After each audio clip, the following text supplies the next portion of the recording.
2 bulan yang lalu, atau tepatnya di tanggal 21 Juni tahun 2025, kantor kepolisian Hong Kong menerima sebuah panggilan darurat. Dalam sambungan telepon itu, terdengar suara seorang wanita yang gemetar dan panik saat melaporkan bahwa kakak perempuannya yang berusia 49 tahun belum juga pulang sejak pagi tadi. Kakak dari si pelapor diketahui bernama Lisa, seorang perempuan asal Vietnam yang sudah lama tinggal di Hong Kong. Menurut sang adik, Lisa selalu pulang tepat waktu setiap harinya. Dan kalaupun terlambat, ia pasti memberi kabar terlebih dahulu. Maka dari itu, ketika menyadari sang kakak tak pulang dan tanpa ada kabar, ia merasa ada yang tidak beres. Polisi yang menerima laporan itu pun awalnya masih menduga kasus ini sebagai kasus orang hilang biasa. Namun semuanya berubah ketika mereka mendengar penjelasan lebih rinci tentang kehidupan pribadi Lisa dari sang adik. Insting polisi mulai merasakan bahwa ini mungkin lebih dari sekedar kasus orang hilang biasa, terutama sosok Lisa yang dikenal sebagai ibu penuh kasih sayang dan tanggung jawab. Setiap harinya, meski sangat sibuk, Lisa selalu pulang tepat waktu untuk menyiapkan makan malam bagi keluarganya. Bagi polisi, seorang ibu seperti Lisa bisa tiba-tiba hilang tidak ada kabar merupakan hal yang tidak masuk akal. Oleh karena itu, keesokan paginya, tim dari kepolisian West Kowloon mulai melakukan investigasi. Mereka menelusuri seluruh tempat yang berada di distrik Prince Edward. Polisi memeriksa semua tempat yang sering didatangi Lisa, mulai dari restoran, toko, hingga salon. Tentu tak lupa, kepolisian juga memeriksa semua kamera CCTV di tempat-tempat tersebut. Awalnya, usaha mereka belum membuahkan hasil apapun. Semua rekaman di tempat-tempat itu tidak menunjukkan keberadaan Lisa. Akan tetapi, polisi tidak kehabisan akal. Mereka kini mulai memeriksa semua kamera CCTV yang terpasang di setiap bus yang kemungkinan dinaiki Lisa pada hari ia menghilang. Setelah upaya tersebut dilakukan, akhirnya penyelidikan polisi mulai membuahkan hasil. Tepat di jam 9.50 pagi, tanggal 21 Juni, Lisa terlihat menaiki sebuah bus bersama seorang pria misterius. Keduanya lalu melakukan perjalanan sampai kawasan Castle Peak Road, Chung Sha Wan. Di sana, bis itu berhenti dan menurunkan Lisa serta si pria misterius. Kini polisi beralih memeriksa rekaman kamera dari toko yang berada di kawasan tersebut. Terlihat Lisa dan si pria misterius itu berjalan memasuki sebuah gedung tua. Namun anehnya, polisi tak menemukan rekaman CCTV yang menunjukkan keduanya keluar bersama. Sebaliknya, mereka justru melihat pria misterius itu meninggalkan gedung seorang diri sambil membawa kantong plastik hitam berukuran besar. Bahkan pria itu terlihat beberapa kali keluar masuk gedung tersebut dengan kantong hitam di tangannya. Melihat hal demikian membuat firasat polisi semakin buruk. Mereka menyadari bahwa kantong hitam yang dibawa pria misterius tersebut bisa saja menjadi jawaban mengerikan atas hilangnya Lisa. Kini mereka mulai menduga kalau ini merupakan kasus pembunuhan. Sadar bahwa hilangnya Lisa semakin serius, polisi kini mengalihkan penyelidikan ke bagian kriminal. Di tanggal 24 Juni, unit kejahatan luar biasa West Kowloon pun langsung melakukan penggeledahan di gedung tempat Lisa terakhir terlihat. Untuk diketahui, gedung itu biasa disebut Gedung 192 yang merupakan gedung apartemen tua tanpa lift dengan toko-toko kecil yang berada di lantai dasar. Kamar-kamar di gedung tersebut biasanya disewakan dalam jangka pendek dengan luas kurang dari 10 meter persegi, berisi tempat tidur lipat dan kebutuhan dasar. Polisi memeriksa kamar-kamar di gedung itu satu persatu hingga akhirnya mereka tiba di sebuah kamar mencurigakan di lantai 3. Saat pertama kali pintu dibuka, kamar tersebut tampak kosong. Namun, temuan berikutnya membuat para penyidik seakan membeku. Noda darah tersebar di setiap sudut kamar itu. Mulai dari dinding, lantai, hingga atap, semuanya dipenuhi bercak darah yang telah mengering. Tim penyidik pun segera melakukan dokumentasi dengan mengambil foto dan video setiap detail di lokasi.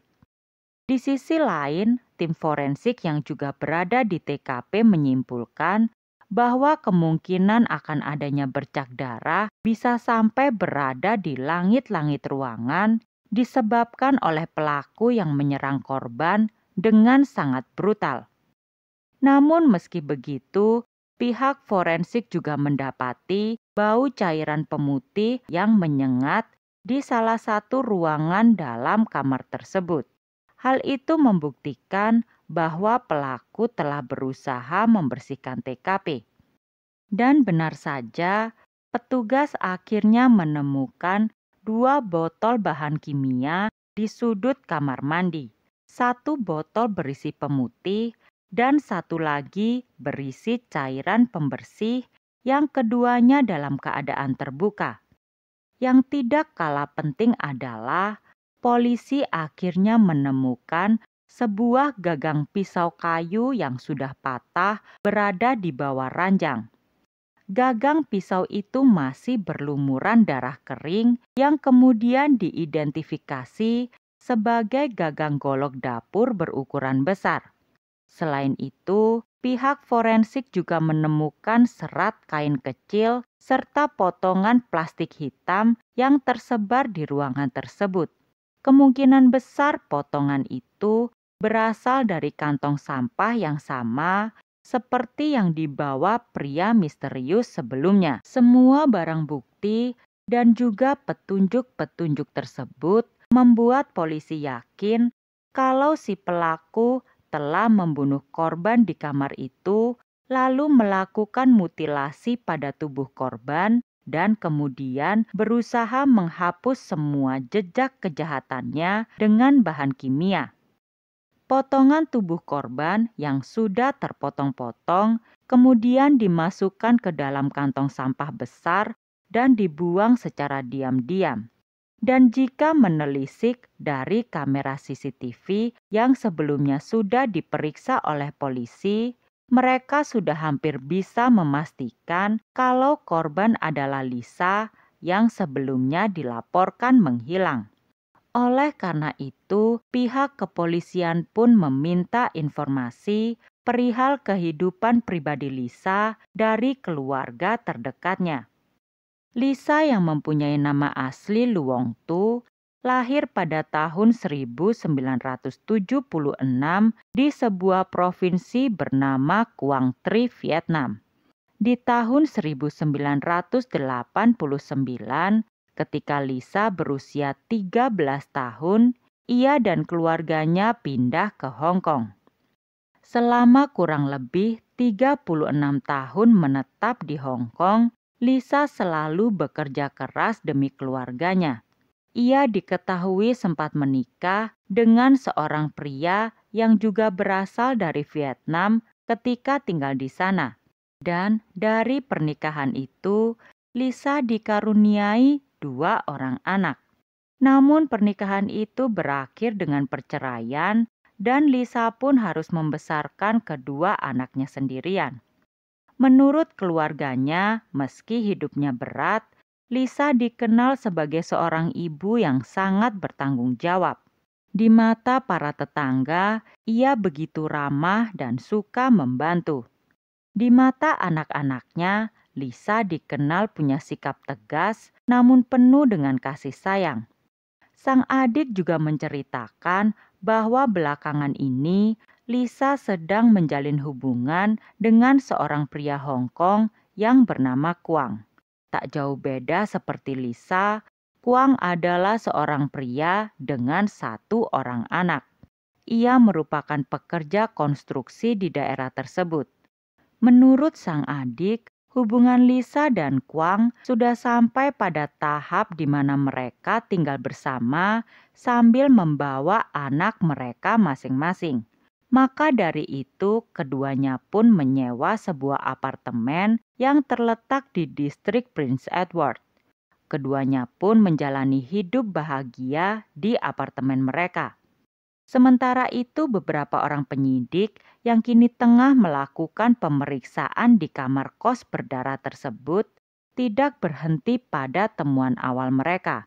Sepanjang malam, tim forensik terus berusaha mencari petunjuk sekecil apapun dengan menyalakan lampu ultraviolet untuk memeriksa setiap sudut ruangan yang bahkan telah dibersihkan oleh pelaku.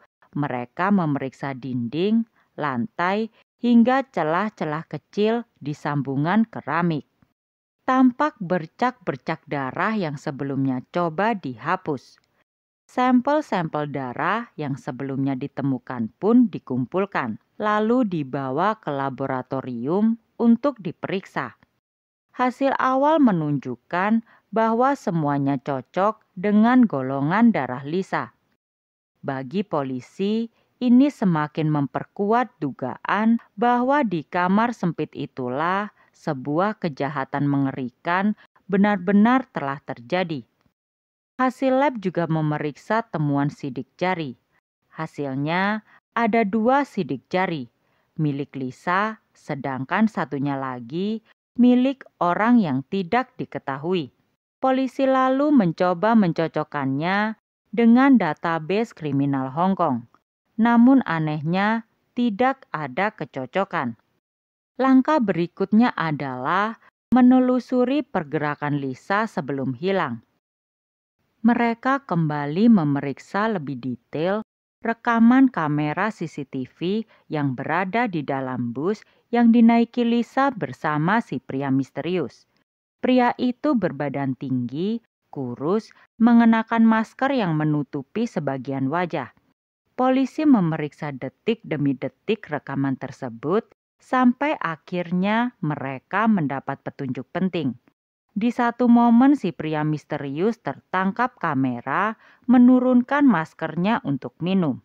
Disitulah polisi berhasil melihat wajahnya dengan jelas. Foto itu segera dianalisis dengan ahli teknologi pengenalan wajah. Sementara itu, tim lain yang berada di TKP mulai meminta keterangan dari para tetangga. Dari keterangan beberapa penghuni, pada siang hari tanggal 21 Juni, terdengar pertengkaran dalam bahasa Vietnam dari kamar tersebut. Sempat terdengar suara barang pecah, namun seketika menjadi hening. Malamnya, sebagian penghuni mencium bau menyengat. Akan tetapi, mereka mengabaikannya karena mengira hanya bau makanan atau unggas yang disembelih.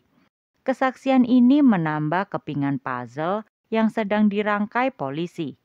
Lalu dari data pemilik gedung, diketahui kamar kos itu disewa oleh seorang pria Vietnam sehari sebelum kejadian. Ia menyebut namanya Enia dan membayar secara tunai tanpa meninggalkan dokumen apapun. Detail ini membuat polisi yakin kalau si pria misterius dalam rekaman bus dan penyewa kamar itu adalah orang yang sama. Pencarian kemudian berfokus pada identitas pria ini. Dari database imigrasi muncul nama yang mirip, yaitu Nuan Mingia, seorang warga Vietnam berusia 34 tahun yang masuk ke Hong Kong secara ilegal dan sedang menunggu keputusan suaka. Perlahan kasus ini mulai menunjukkan kemajuan, karena kemungkinan besar pria yang menemani Lisa di akhir hayatnya adalah Mingia. Untuk diketahui, nama Mingia bukan nama asing bagi sebagian komunitas Vietnam yang berada di Hong Kong.